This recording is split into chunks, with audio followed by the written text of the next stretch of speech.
rematik tuh berbahaya banget ya. Aku kira kayak cuman biasa-biasa aja gitu ngilu-ngilu, ternyata tuh sampai bisa bikin kelumpuhan. Aku tuh penasaran banget kenapa sih penyebabnya itu loh dokter. Dan kira-kira orang suka bilang ini faktor U. Ya, atau paling sering juga orang bilang ini karena mandi malam. Wah, Iya tuh bener. Fakta atau mitos? Ya, mandi malam menyebabkan penyakit rematik itu merupakan mitos. Memang tidak ada hubungan yang langsung antara mandi malam dengan penyakit rematik ya. Tetapi ada beberapa penyakit rematik yang memang kita tidak boleh terkena dingin. Jadi bukan mandi malam tapi dinginnya yang paling penting. Seperti pada kasus skleroderma dengan vaskulitis ada radang pada pembuluh darah sehingga bila terkena air dia langsung cepat biru. Kalau sudah biru semua itu akan terasa sangat nyeri sekali. Maka ini yang tidak boleh. Betul, sangat sakit sekali. Ada beberapa rematik yang memang dia akan diikuti dengan vaskulitis ini kayak sistemik lupus eritematosus atau yang dengan penyakit lupus ya. Kemudian skleroderma, RA itu sering diikuti dengan vaskulitis. Ini yang tidak boleh terkena hawa dingin. Oh, itu vaskulitis itu apa sih dokter? Jadi ada radang pada pembuluh darah. Oh, radang pada pembuluh darah. Jadi ketika ada hawa dingin dia akan semakin mengkerut. Semakin mengkerut maka aliran darah menjadi terhambat sampai jadi darah itu makin terhambat, jadi itu yang bikin sakit iya, gitu. akan sangat jadi sekali. Jadi rematik ini macam-macam juga pemirsa, jadi nggak bisa disimpelkan, disederhanakan cuma satu itu aja ya. Iya, betul. Nah, ada lagi nih, kalau penyakit rematik ini adalah penyakit tulang, mitos atau fakta? Ya, mitos. Mitos? Karena penyakit rematik ini tidak hanya pada tulang, tetapi pada persendian, kemudian pada otot, kemudian pada tulang. Tapi sebenarnya rematik sendiri itu apa dong kalau gitu dok? Kalau bisa di semua sendi, tulang atau berarti itu kayak sejenis bakteri, virus atau apa sih dok? Bukan, Kok jadi bisa menyebar? rematik ini merupakan penyakit ada beberapa autoimun, ada beberapa karena degeneratif ya, karena proses metabolik misalnya, maka ini bukan karena virus atau kuman. Contoh kita ambil contoh misalnya penyakit artropati diabetikum itu karena penyakit diabetesnya menyebabkan nyeri sendi. Kemudian SLE atau lupus itu karena autoimun. Oh, karena autoimun. Jadi penyebabnya bermacam-macam, tapi jelas bukan karena infeksi virus ataupun bakteri. Oh, berarti dampak dari penyakit lain ya dokter ya. Oke, nah tapi ini katanya ada yang ngomong juga nih, katanya kalau dengan kita penyakit rematik itu berhubungan dengan asam urat nih. Kalau asam uratnya tinggi itu pasti rematik tuh dokter. Itu fakta atau mitos nih dokter? Itu mitos jelas. Oh, ini mitos. Iya, kasihan asam uratnya dong di dulu. Berarti bukan ya? Nggak berhubungan atau ada berhubungan sedikit nih? Kok ada yang bilang kenapa nih dokter? Jadi salah satu penyebab rematik adalah karena metabolik yaitu asam urat. Tapi hanya sekian persen kecil sekali. Jadi tidak semua nyeri pada persendian otot karena asam urat.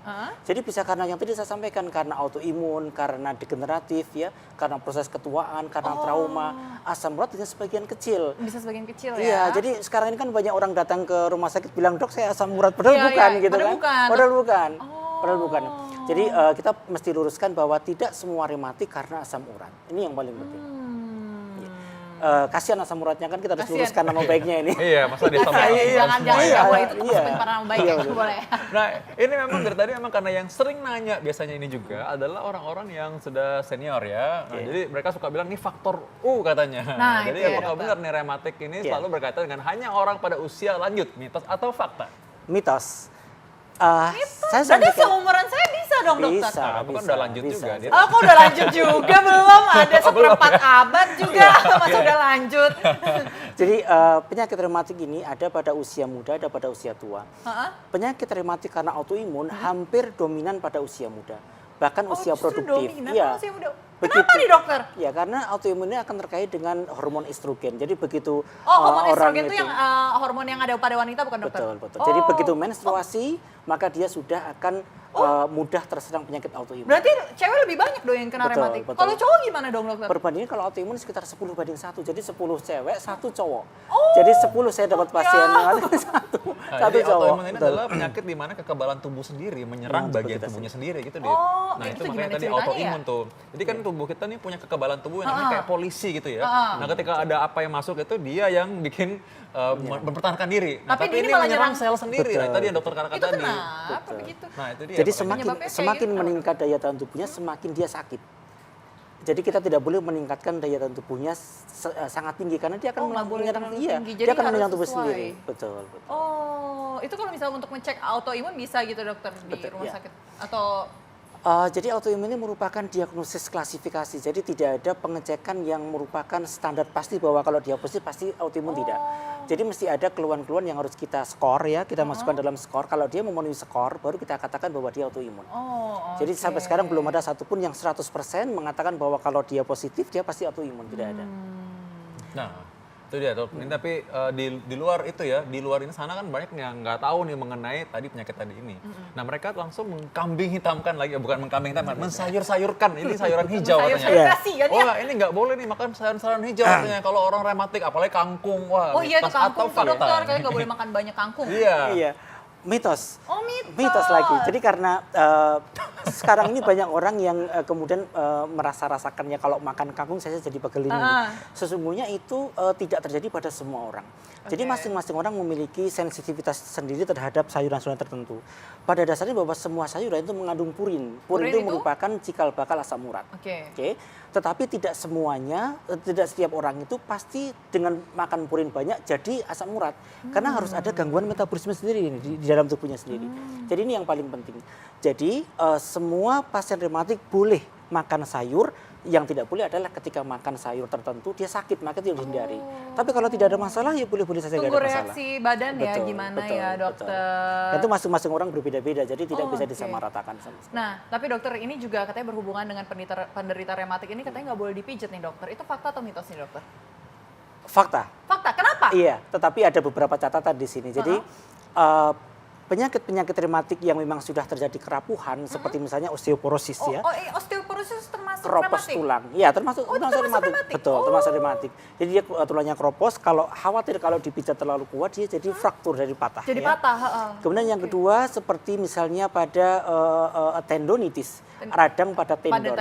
Tendon itu otot yang akan menempel pada tulang namanya tendon ya. Jadi itu pun juga kalau dipijat terjadi namanya terjadi apa? Tendonnya bisa fraktur. putus gitu Bisa juga? putus, bisa putus, bisa rusak ya. Jadi itu yang akan membahayakan bagi tubuh orang tersebut. Jangan kalau gitu. Kalau gitu rematik memang jangan sembarangan dipijat. Tapi kalau mijet masih boleh. Kalau mau pijat masih boleh kan. Gitu. Ini ngomong soal gitu kan olahraga ya. Karena olahraga ini katanya penderita rematik tidak boleh berolahraga. Mitos atau fakta? Itu mitos jelas. Oh, kenapa? Kenapa? Karena orang rematik semakin tidak digerakkan badannya, semakin dia kaku semua. Oh, semakin kaku ya. Betul. Kita bisa ambil contoh orang osteoartritis, orang yang orang tua sakit lutut ya. Semakin dia gerak semakin enak. Tapi kalau dia diam saja semakin kaku. Tapi kayak katanya misal mama saya nih kan rematik nih, katanya kalau misalnya dia tuh makin banyakan jalan tuh malah makin sakit. Jadi kadang dia malah duduk udah ateh, mama mau duduk aja sakit gitu. Nah, ini yang salah pahamnya di sini. Jadi orang rematik itu harus digerak-gerakkan tetapi tidak yang menumpu berat badan. Misalnya renang. Renang itu sangat bagus, sangat dianjurkan buat orang-orang dengan rematik. Penyakit rematik apapun sangat dianjurkan renang karena dia bergerak semua dan tidak ada tumpuan pada sendi-sendinya itu. Kemudian yang kedua bahwa olahraga itu harus yang continue tapi sedikit tapi continue. Tidak boleh sekali langsung banyak itu nggak boleh. Jadi mesti continue, kemudian semakin lama semakin meningkat pelan-pelan nggak ada masalah. Tetapi semakin didiamkan maka sendinya itu kan ada daerah sekitar sendi yang kita kenal dengan namanya periartikuler. Begitu tidak digerakkan maka sendinya tidak bermasalah, tapi daerah sekitarnya yang bermasalah. Dia semakin kaku. Baik dok, tapi yang menjadi kekhawatiran bagi orang penderita rematik adalah ini bisa sembuh nggak? Oke. Hampir semua pasien rematik memang belum ada obat yang bisa menyembuhkan total. Apapun itu. Karena semuanya pasti terkait dengan genetik.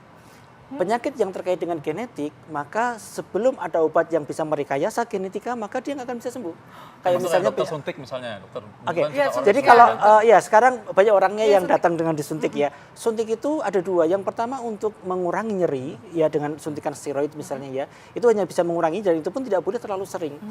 Kita ada guideline yang mengatakan bahwa steroid hanya boleh disuntikan pada sendi itu 1 cc dalam 1 bulan. Dan itu nggak boleh terus diulang-ulang terus. Itu sebenarnya mengurangi nyeri. Hanya mengurangi nyeri saja. Tapi intinya makanya kontrol itu untuk pengobatan. Oke, baik dokter, terima kasih dokter Arif semakin jelas mengenai rematik. Oke, kita akan kembali lagi setiap Senin sampai Jumat pukul 3 sampai pukul 14 dengan beragam informasi kesehatan yang pastinya tunggu-tunggu. Ya, saya Dr. Vito Damai. Saya Dita Fakrana. Indonesia, ayo hidup sehat.